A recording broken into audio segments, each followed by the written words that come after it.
Good afternoon and welcome. I'm Richard Sachs, Provost and Vice President for Academic Affairs at University of Rio Grande and Rio Grande Community College, and I'm delighted this afternoon to have a new faculty member with me. Kay Leffler is an instructor in accounting. She's new to us, but certainly not new to the profession of higher education. And I just want to welcome Mary to the community and to Rio. Thank you so much. I'm thrilled to be here. Okay. Now, you have a lot of credibility in southeastern Ohio. You grew up in Waverly, Ohio, Yes, which is nearby. That's Lawrence County, right? Pike County. Oh, Pike County. Pike County, right. actually. Okay. And you went to Ohio University undergrad. Yes, I did. Got a master's from Kent State. Yes. And then a postmaster's certificate in advanced accounting. Yes. I know Mary has been at Hocking College for about 6 years. Yes, that's correct. And she's coming here this summer. And we're just delighted to have you. Can you tell us a little bit about your road, your undergrad degree, getting a master's in library science, and then the postmaster's certificate in accounting, and what brought you to accounting? Really, it was a job situation that brought me to accounting. When I first entered into Ohio University, I was determined to be a math teacher. I knew that teaching was something I was interested in, and that a couple of life events kind of scared me away from that. Oh, really? Yes, yes. And I ended up going into general college, and my advisor suggested I just sample a few classes and concentrate on my core components and see what area would appeal to me. And meanwhile, I thought I would go part-time, and I needed to subsist with some jobs. So I ended up working at a second job. I worked primarily as a waitress. Oh, okay. At a place called Damon's, which I think that restaurant is no longer. They did barbecued ribs. And then I got a job at a hotel working as a bookkeeper. And that's where I discovered that my love for math translated itself into accounting. Okay, great. Now, I've been a department chair since 1990 and a dean since 1995 at one institution or another, dean or provost. And one thing I noticed after Sarbanes-Oxley came out, and I think that's around 2001, 2002. Yes, in that right, early. Right after the Enron. Yes. Suddenly it became almost impossible to find accounting professors. And I know I was at a state college in Colorado, 2004 to 2007. We always had one open position in accounting, and we'd fill it, and then somebody else in accounting would leave. So to me, I would say, and again, as a scholar, I'm not sure my sample's large enough or representative enough, but in my experience, before it had been difficult, areas like business and nursing where people can go out into the field rather than teach at college, it's often hard to keep people because they can, get a big raise as soon as they leave the college and get a job with a private accounting firm or a doctor's office. So I was used to that, but after Sarbanes-Oxley, it became almost impossible for a while. Now, I realize that's only for publicly traded companies, but did you see something similar in that the demand for accounting professors skyrocketed because I guess the business demand for accountants increased? You're very insightful. Okay. For someone not in the accounting field. Yes, you're absolutely correct. Because the Sarbanes-Oxley Act, which if you're not familiar with, that is a federal mandate that all companies who are publicly registered, that's publicly registered corporations, think of IBM and now Google, those type of companies, are required to have an annual audited report. All right. And yes, that only did affect those major public companies, but there was some fallout. Other companies and banks became stricter on their regulations for lending practices. So all of these events affected all businesses. So accounting was a modest growth field. It experienced growth every year, however modest, but when Sarbanes-Oxley happened, forensic accounting became the hot career area of accounting, and boom, there has been a boom, and there is an expected continuing growing trend in the accounting field, especially in the areas of auditing and forensic accounting. Great. Well, that's great to know, and that's great for our students to know Absolutely. as well. Yeah. I know that as I grew up, I used to love statistics. I loved baseball averages. I loved ERAs, which are computed on 9 because it's earned run average per 9 innings. And as somebody who played high school basketball and then small college basketball, although my second and final wife always reminds me I sat on the bench. I was not a star. She gives me a hard time about that. But I said, because on our second date, I told her I played college basketball. And years later, when she found out I was really just a deep sub on the bench, she's like, and this is actually a funny story. This has nothing to do with Mary, but can I tell this story for a minute? Oh, please So do. I went to Haverford College, the oldest Quaker college in the country, and our big rival was Swarthmore College, the second oldest Quaker college in the country, both in suburbs of Philadelphia. So probably about 9 or 10 years ago, I'm at a Christmas party in Shaker Heights, Ohio, outside Cleveland, and this guy goes, well, I went to Swarthmore. I went, oh my gosh, you went to Swarthmore? I went to Haverford. And so we start talking, and then I said, I had my best game ever coming off the bench against Swarthmore one year, which was our big rival. I said I had 9 points, 4 rebounds, and a block shot. So I never scored double figures in college. And this is small college basketball, Division III. And it was a big room about this size. And it's a Christmas party, so everybody's talking. And suddenly it goes silent. And my wife, who's like 20 feet away, talking to a woman, she says, 9 points? 9 points? And then she goes, on our second date, you said, I played college basketball. When a man on his second date tells a woman, I played college basketball, the implication is he was a star. And I said, there was no such implication. I didn't say I was a star. I just said I played college basketball. And the rest of the evening, that was a topic at that entire Christmas party. The men almost totally were like, Richard's totally right. He just said he played. And the women totally supported Linda. And they're like, do you believe he did that just to try to, hustle Linda or whatever? So that was, sorry, I think that was me. So at any rate, I don't even remember how I got onto that exactly, but. You were talking about statistics. Oh, statistics, yes, thank you. So take me back to Haverford basketball. I generally average like 3.6 points per game and like 2.2 rebounds. And literally, and this is probably why I never became a really great basketball player, like I'd have 4 points and a rebound, and I'd be sitting on the bench where I was most of the time, and I would recalculate. I go, I'll be up to 3.7 points per game, but I'm gonna, and in my head I would do it just to keep myself active, but I'm gonna drop to like 1.9 rebounds a game. So I was always really good with statistics, and people would often make fun of me as an English major, and then as a lit prof, and then as an arts and humanities dean. They go, oh, well, Richard doesn't worry about this, he's an English guy.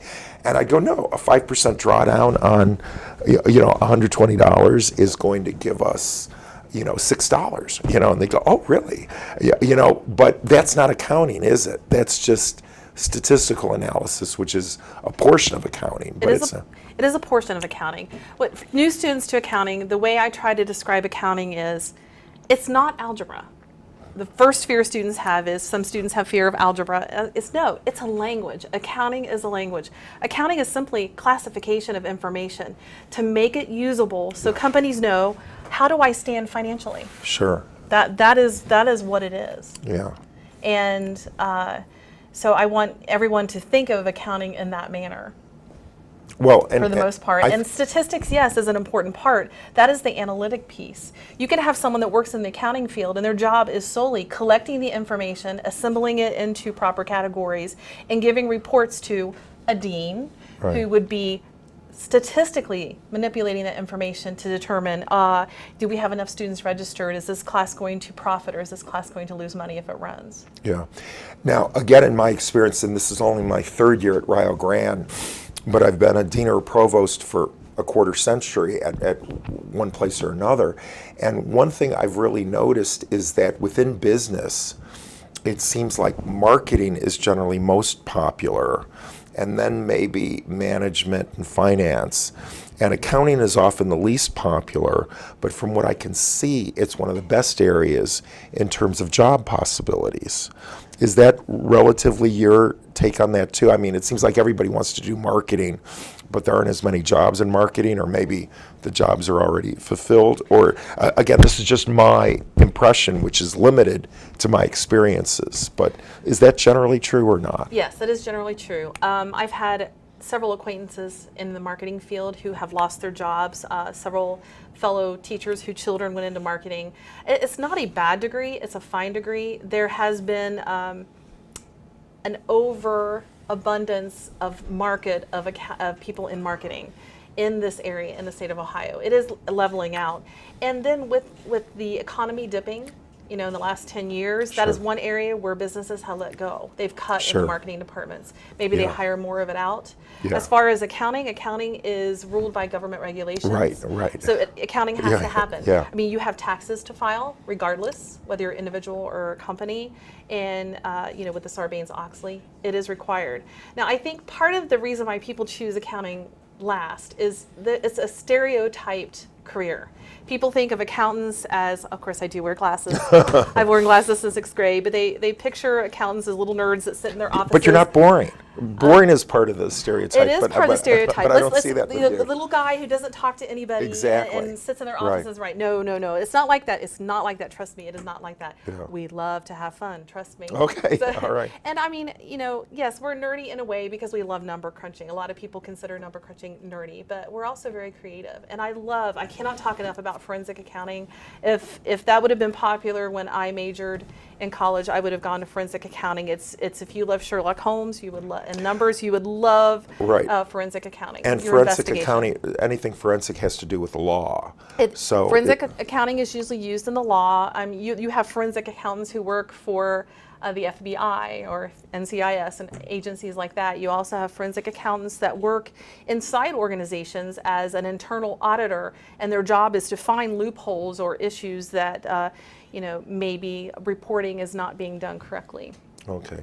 So now, if students come to Rio Grande and major in business management and decide to specialize in accounting, what are the next steps for them? Because I know getting a CPA license is important, or is it getting an MBA with specialty in accounting or something? What is the job arc for students? The job arc is different.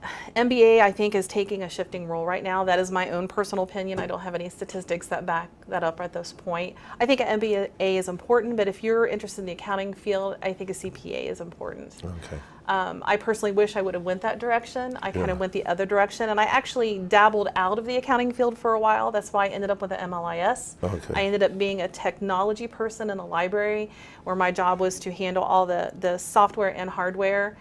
Because I'm still interested in the organization of information. I just did it in a different manner.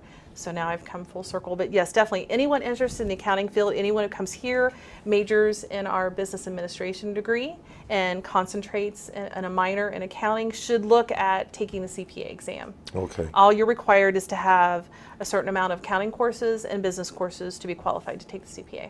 Okay, so there's no job experience that's required for that? Because No, I know that's required sometimes in other areas. Yes, and I know that the upcoming tests, there are some rule changes. I am not familiar with those yet. If you've not taken the test before, not grandfathered, the test is being modified for next year. Okay. So I'm not sure what the parameters will be to take the test, but typically it's X amount of credit hours in the business and accounting area, and that's it. Now, do you see any gender differences in the students who choose accounting rather than a different field? For example, I've been in 5 different English departments over the last 33 years, and I've not been at an English department that is less than 50% female. Sometimes they're 70 or 80% female, sometimes just barely 50%. There are other areas, like when I was VPA at Lake Erie College, I oversaw an equine studies program with 140 majors. How many were women? 139. Wow. I had no idea until I got there that equine studies was an area that almost exclusively was a female area. So in accounting, our idea, again, is that male nerd in a suit with glasses. Do you find that to be the case, or both at Hocking and I know you haven't actually taught a course here, but it's wonderful to see you in the building and you and Al working together, and we can talk about that in a minute. But do we see the same gender discrepancy in accounting, or is that changing now? It's changing. I mean, it was 30 years since I took my undergraduate degree at High University and completed it. It was predominantly female when I went to school. I have found in the 6 years that I've worked at Hocking, you're probably looking at 60-40. 60% female, 40% male. Okay. As far as the personalities of the students, I definitely not stereotypical nerds. No. Right. I've had quite a wide array from Harley riders to, just very wide. I think that stereotype is being broken by today's students. I hope so. Well, good. So Good. I think students are finding out. And, I think part of that is in credit due to the what used to be called dual enrollment program, which is now, I believe, College Credit Plus. We call it CCP now. CCP, Yeah, College College Credit Plus. Right. College Credit Plus, where high school students are actually coming to college and they see what these courses are like. I have several students that had taken, I had a sophomore in high school take an Accounting 1 course, a foundational course with me, a male student. Right. So, Okay. yes, we are breaking through that stereotype slowly. Yeah. And maybe this will be a topic for another program, but Ohio is really a national leader in terms of dual enrollment. The old Yes. program was called PSEO, Yes. Post-Secondary Educational Options, and that was largely a best and brightest program. And even though I think you can argue that's how a dual enrollment should be, that it should be kids, the small percentage of kids who are bored by high school and who really need to be challenged by college, that is not the vision in Ohio. And Governor Kasich, as he brought through HB 487, I think it was in June of 2014, to create CCP, his vision is every Ohio high school student in the future will graduate with 30 credits. And his argument is that way they'll need 1 year or 3 years of college for an associate's or a bachelor's degree, and that saves either 1/2 to 1/4 of the tuition that the parent would be paying, because CCP is paid for by redirecting some K through 12 funds to the college to backfill that. So it's an interesting dynamic I think we see here. And we at Rio Grande, we went from 122 students, high school dual enrollment students in 2014, 2015 to 252. So we essentially doubled. I know Ohio University, all campuses went from 500 to 900. So virtually across the state, most places doubled because of the changes to CCP. Now, the issue is, are these students college ready? And when I see a high school student take a Comp 1 class they should be able to do well in and fail it, it's often because they aren't going to class or whatever, and they're really not ready for college. However, these are the laws in Ohio, and I think it's a great idea for, as you said, students to be able to try things out. So by the time they get to college, they not only have gained some college credit, but they have a clear understanding of where they want to go. I was going to be a philosophy major when I went to college and go to law school. That was my plan. And I met Paul Desjardins, a phenomenal Yale PhD who was a philosophy professor at Haverford. And I thought the only thing I want to do is take philosophy from him. I took philosophy 1 fall term of freshman year, philosophy 2 spring term of freshman year. And at the end of freshman year, I declared myself as an English major because I realized I don't want to be a philosophy major. They argue, and then they don't get anywhere. At least in English, it's like if I want to say Ahab is crazy, he's not a good leader, I would then make arguments and conclude Ahab is crazy. Not Ahab could be crazy, or maybe he's not crazy, or So And let's think about that. Yeah, philosophy didn't get to the kinds of conclusions that I wanted, and it took me all of freshman year to realize that. And it was a fascinating classroom. I learned some other things from Paul Desjardins too. He was brilliant, but he never wrote anything on the board. And as we read Plato in English, he would have Plato in Greek. Oh, wow. And he would be talking, and it was months before I realized he had a Greek version and not the English version. But whenever he talked, he'd say, now Anaximander feels like this, and Anaximenes feels like this, and Thales feels like this, and we'd all be looking up in the air. And there was nothing in the air. But the whole point was he wasn't writing anything on the board. And so that taught me something too, that when there's an important term or something, I turn around and write it on the board, whether or not, maybe some students think I'm talking down to them, but I still feel that pain of being an undergrad and looking up in the air where nothing was, but that's where he was pointing, so for what that's worth. Let me talk about you and Al Beatty. Within the 2 years I've been here, we had one person leave and one person retire. So we hired Al a year ago. He's done a wonderful job. We hired you this summer. I see you working with Al a lot. Al's done a lot of interesting things. You want to talk about the Vita program? Because that was one thing I asked about, because when I have been in rural New Mexico and I've been in Painesville, Ohio, a very poor Rust Belt city, my accounting departments did exactly that. And I came here, they go, no, we don't bother with that. But now Al is doing that and you'll be doing doing that. So tell us yes. about the Vita program I a am little so bit. excited. Al spearheaded this, of course, and the Vita program is voluntary income tax program where it serves two purposes. It serves the community because people who are income qualified can come now to Rio site. We're determining where we're going to have this in the hours, but they'll be publicly posted, and they can get free income tax preparation. Great. And our accounting students will be trained and will be preparing the taxes, so we will have real life experience. So Great. it's serving the community, which is Yeah. always awesome. But it's also helping students have that real life experience. Right, Preparing right. taxes. And that way they have those experiences, and regardless what they do once they get their degree and leave, that's going to benefit them. That is. I was just talking with the business secretary, Linda, and many, many years ago when she majored in accounting here, I used one too many.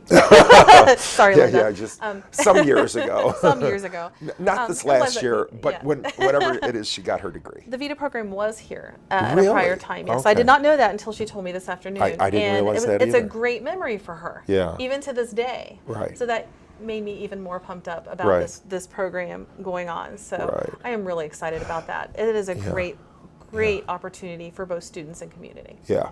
Well, one of the things I do in my role here is I'm a member of Gallup Police Rotary Club, and I can tell you that I'm kind of like the face of Rio to them, and they'll grab me and say, "Oh, you guys should do this, or you should do that," and I think I understand how important this university is to the whole Ohio Valley region, and it seems like this way is one of the ways we're delivering on our promise that we are incorporated not-for-profit, and that means we don't pay tax on our land. The whole idea being a church or a public nonprofit institution is there for the public good, so you don't need to tax it. It's providing public good in other ways, and when you and Al do things like that, that makes it easier for me to argue for that. That is one of the reasons why I chose to come to Rio. Oh, well, great. It is. That's wonderful. I love the connection of the college to the community. Sure. I like the focus of Rio on serving. Yeah. Well, let's talk a little bit. We're down to our last 5 or 6 minutes. I'd like to talk a little bit about the area and your love for the area. I know one thing I hear from my friends in San Francisco and New York, and even sometimes from my friends in Cleveland, is, "What are you doing down in Appalachian, Ohio?" And I tell them, "Oh my gosh, it's beautiful. Yes. The people are wonderful. There's a lot of smoked meats involved, which is a great part of this area as far as I'm concerned." But the one thing I've really, and I had heard about it for decades, but I've only been to the Hocking Hills and to Hocking Hills State Park the last 2 years. And in fact, I took my 14-year-old last summer, and I'm going to take my 9-year-old in a couple weeks to hike Old Man's Cave at Hocking Hills. And the 14-year-old, we still have pictures that I won't bore you with from last summer, where he took a picture of where it says Old Man's Cave, and he's like, "They named a cave after Dad." Like who knew? But it's just gorgeous. And when I send Beautiful. pictures to people, they go, "Did you go to Vermont?" And I go, "That's not Vermont. That's the Hocking Hills." So, and I know you love to hike, you love to camp, Yes. you love to be outside. Tell us about your love for Southeastern Ohio and Appalachian Ohio. I love Southeast Ohio, and honestly, we do most of our camping in Southeast Ohio. In fact, 2 weeks ago, we were at Old Man's Cave and Okay. did one of our many annual camping trips and went on a 6-mile hike. Oh, great. It was wonderful. Yeah, The beauty of Southeast Ohio Yeah. is unparalleled. yeah, It really is. It's such a beautiful place, and you can go and lose yourself in the wilderness, but then you can go and find really unique experiences in small towns, like the area here of Rio Grande, Gallipolis, and Yeah. Jackson, Ohio, even and up to Logan and Nelsonville. You can do anything from ride trains to listen to dulcimer music in the square. So Yeah. that's what I love about Southeast Ohio. Yeah. And my family loves the outdoors. We are outdoors people, hunters, and not so much fishers, but mostly Yeah. hunting and camping and hiking. And I just love the Southeast area. yeah. It's beautiful.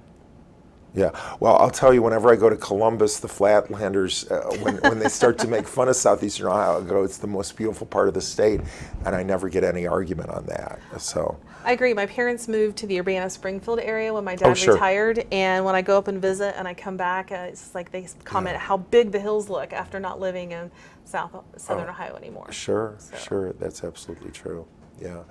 And you like snowy days. Now, I love snow and I love skiing. There's not a whole lot of skiing in this area, but we do get significant amounts of snow from time to time. But to me, that's one of the most wonderful things to do is to, and my wife's always had Labradors, and I won't start arguing about them, but the one great thing to do with Labradors is take them into the woods on a snowy day. Yes. They're the perfect dogs for that. I'm not sure they're the perfect dogs for a small lot, you know, and whatever else, but they're great for that, and that's one thing that my wife and I can agree on. So are you a skier? Are you a cross-country skier? I'm not a skier at all. You just walking through the woods on a snowy day? Exactly. Yeah. There's nothing more beautiful than walking through the woods on a snowy day. Yeah. I think snow is beautiful. It doesn't bother me to drive in it. And Yeah. so it's just an unusual thing that I wanted to mention that, Well, snow is great. it's funny that you say that because people have always said to me, as you get older, you're not going to love the snow the way you do. And I think we both have that in common. I love the snow. Yes. And especially the first snow of the year, I have like a childlike awe. I just think it's so beautiful coming down. And especially all the trees we have here and how they look with the snow. And it's great. I look forward to seeing it. Yeah. I do. So Instructor Mary Leffler has an office in Bob Evans Farms Hall where she'll be teaching this fall, and we are so delighted that she's here. And somewhere her son is here. I was going to introduce him and his Jack Purcell Converse. He's probably hiding. Can he? Okay. No. Well, mad respect for him for those Converse. I have 2 pairs of them in my apartment. Here. Can we get a shot of these shoes? These are classic Converse tennis shoes. And this is Robbie, right? Yes. And here, come up on stage, and can you show him the inside of where the star is? Okay, so we've got this here. Come up and lean on me. There you go. Those are classic shoes. Okay, those are bomb shoes. Okay. He's a classic kind of guy. Okay, and Robbie, you got some FaceTime now. Okay, so when you go out to Hollywood and try to get into a movie, we've got a little bit of tape on them, right, Mike? So we'll be okay on that. Okay. Okay, great. Well, thanks very much, Mary. Again, welcome to the Rio Grande community. It's so great to have you here. And thank you for your comments this afternoon. I think we had a fascinating conversation. Yes, thanks for having me. Okay.